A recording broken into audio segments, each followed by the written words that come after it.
Sur le plan énergétique, la Turquie ne dispose pas de ressources autres qu'en charbon, d'ailleurs, et en eau. Mais elle importe la plupart d'énergie qu'elle consomme, et donc se trouvant dans une position stratégique entre le monde arabe, le monde persan, le monde russe, elle a réussi à très bien jouer ses cartes, ce qui fait qu'un certain nombre de gazoducs qui amènent du gaz russe, surtout d'Asie centrale, et qui pourraient un jour amener du gaz iranien ou irakien vers les marchés de l'Ouest, elle se trouve dans une position vraiment stratégique et elle a très bien su jouer de ses cartes. Et comme dans d'autres domaines militaires, commerciaux, etc., elle est l'interface entre l'Asie, le monde arabe et l'Afrique.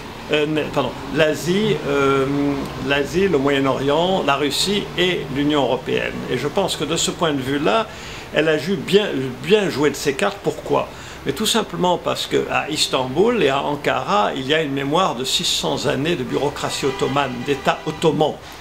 Et donc, malgré toutes les réformes qui ont été faites par Atatürk et tout ça, aujourd'hui, la Turquie retrouve avec une plus grande confiance en elle-même économique, politique, et cela se manifeste notamment par la façon dont elle mène sa politique étrangère et sa politique énergétique, tout comme cela se manifeste par une plus grande démocratisation du système, par une réduction relative du rôle de l'armée, par un accommodement avec la religion, ce qui n'était peut-être pas évident encore aujourd'hui ou avant avec Atatürk.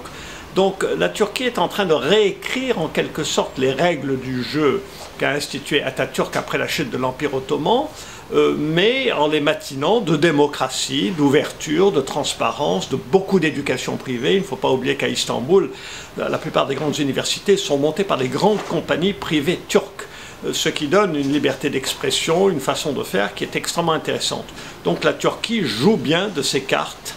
Qu'elle adhère à l'Union européenne ou pas, je pense à ce sens, ne changera absolument rien, mais elle joue bien de ses cartes régionales, stratégiques et en pensant au long terme.